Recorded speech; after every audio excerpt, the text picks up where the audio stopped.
Welcome to Monday mini vlog. Monday ஆனாலே Monday பிச்சுக்கிற மாதிரி தான் இருக்கு.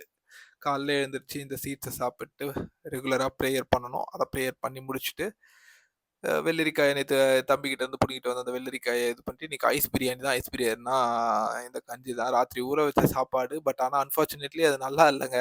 சாப்பிட முடியல. தயிர்லாம் வாங்கிட்டு வந்தேன். அதனால வெறும் இந்த வெள்ளரிக்காயை மட்டும் சாப்பிட்டேன்.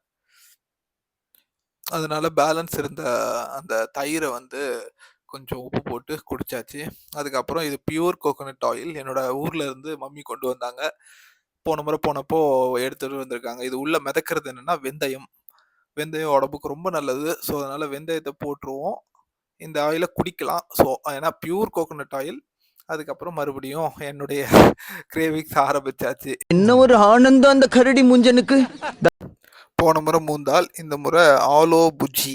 ஆலு புஜ்ஜியா ஆலோ புஜ்ஜியா ஏதோ ஒன்று நல்லா இருக்கும். டேஸ்ட்டு நல்லா இருக்கும். ஆனால் ஹெல்தியில் தான் இருந்தாலும் என்ன செய்யறது? என்னதான் ஹெல்தியாக சாப்பிட்டாலும் சம்டைம்ஸ் இந்த மாதிரி கிரேவிங்ஸ் வந்துடுது. அதனால் அதை வந்து பார்த்தீங்கன்னா கொஞ்சமாக ஒரு தட்டில் போட்டுட்டு கொஞ்சமாக எடுத்து சாப்பிட்டு முடிச்சாச்சு.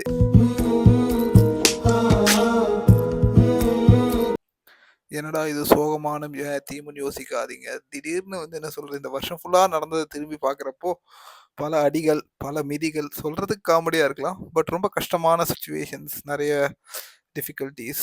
ஸோ அதனால் கொஞ்சம் ஃபீல் பண்ணிட்டு இருந்தேன். அதுக்கப்புறம் ஈவினிங் போய் என்னென்ன வாங்கலாம்னு சொல்லிட்டு, ஏன்னா இந்த வீக்குக்கு எதுவுமே வாங்காமல் இருந்தேன். அதனால் பொமோகிரானட், கொய்யா, ஸ்ட்ராபெரின்னு சொல்லிட்டு எல்லாத்தையும் வாங்கியாச்சு. ஆப்பிள் எல்லாமே நல்லபடியாக வாங்கி எடுத்துகிட்டு வந்தாச்சு. நல்ல எதுலேயும் எந்த ஒரு குறைகளும் இல்லை. டேமேஜ் இல்லாமல் ஃப்ரூட்ஸை வாங்கிட்டு வந்தாச்சு. நைட்டுக்கு சாப்பாடு, அதுக்கப்புறம் பக்கோடா சன்னா, பருப்பு பூண்டு பொடி, ஆந்திரா பூண்டு